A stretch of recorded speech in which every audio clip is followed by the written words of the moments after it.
Decided to check the Boggi again. Still more metal in it and not a lot of use of the machine. So now we decided to start digging into the Boggi and see what is causing all this. Started by draining the oil again. Then we started looking at removing the wheels for better access. That was gonna turn out to require quite a bit of force to come undone. Failing with a quite long extension, we started looking at removing the tracks instead. One nut for one of the track locks refused to come undone. Tried breaking the nut open, but that failed. It was a cheapo tool that was included in a kind of a garage sale I purchased, so angle grinder and some hammering, and we were able to remove that at least. Here we can see a little teaser of the track tensioner my dad has put together. Works quite well, but it's a little time consuming to set up and requires a few tricks to work. Next was a hydraulic jack and start getting the machine off the ground. Since we're working in dirt, our scaffolding kind of sank into the ground a little bit. Well, time to tackle the wheel nuts.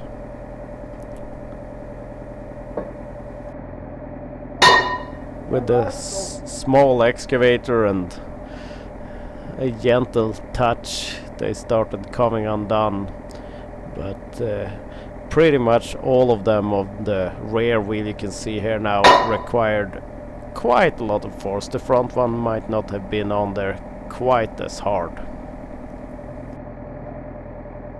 As you can see, we had some wood on there to help not put too much stress on the tool, bending it down so that it would slip.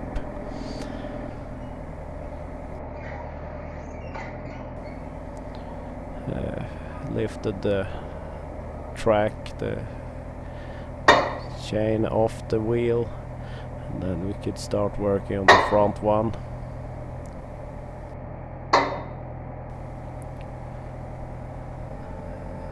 And it takes quite a lot of time when you have to resort to these measures. Got a little darker, and some of them you could even see sparks flying as they come undone. Well, with the wheel loosened, we resumed trying to actually get it up in the air. The jack is old and leaks a little, but does the job. Built up some wood to help support when the jack loses pressure. At least the Boggi moves super smoothly. We looked at putting some lifting straps around the wheels to be able to remove them, and with them broken free, the cheaper machine could be used to get them the rest of the way out. Here the camera had fallen down, so it's a little bit upside down, lifting the first wheel off. And then the second wheel. I started with opening the central lid here. It was kind of stuck on there. As you guess, they added a little silicone to seal it last time it was opened. Screwdriver and a little bit of hammering in it started to come out. And here we see it looks nice and shiny in there and oily. Pulled out the drive shaft for this. It caused a little bit of oil to spill over to kind of a void area. I will drain that later.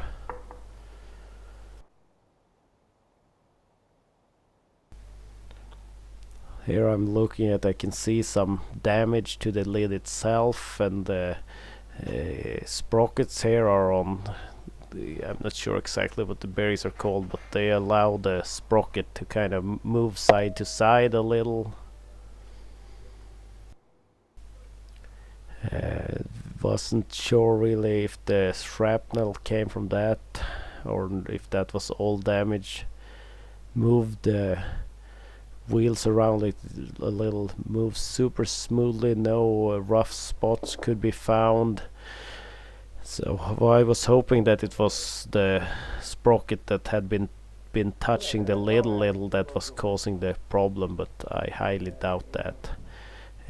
We had issues getting the drive shaft back in.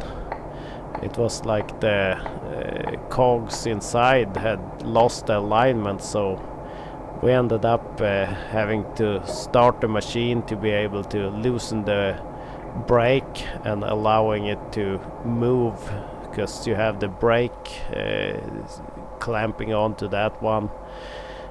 Had a pin in there to verify that there were no obstructions, and now eventually with some wiggling it just slid right in there, so a little annoying, but it's in place again.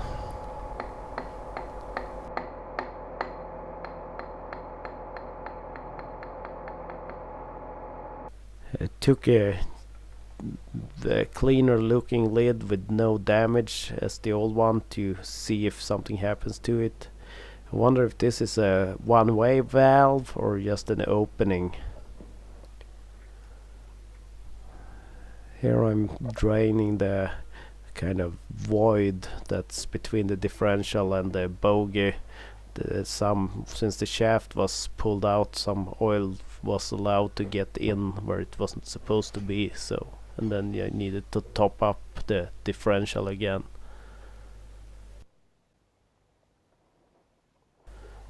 Close the plug, then it was just I opened up the plugs at the bottom to let the last little bit drain out, and use a magnet to kind of try and pull out a little more metal flakes. Did that on both sides, and then we refilled oil in the Boggi, since it was very easy access now with the wheels gone.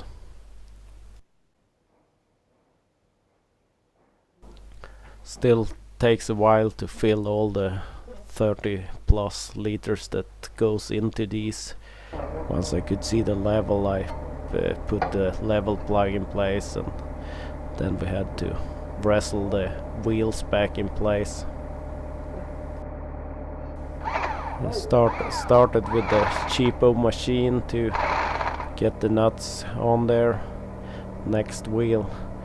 This one was a little harder to align. We had to set it down and readjust the strap, but with a machine that can lift it easily, it helps a lot, and using muscle power for everything. With that in place, we tightened all the nuts back up and didn't go crazy, but we did use a pipe to extend the tool, so they are on there nice and good. With wheels in place, we put a little piece of wood underneath it so it wouldn't sink too low as we lowered the jack. Well, we pumped it up first to remove the wood, and then we lowered it. Without the wood under the wheels, we might have run out of length on the jack. First little test drive with the machine after opening the Boggi, I started getting kind of a grinding sound. It's a little odd. It's both when turning the cab and when driving the machine forward.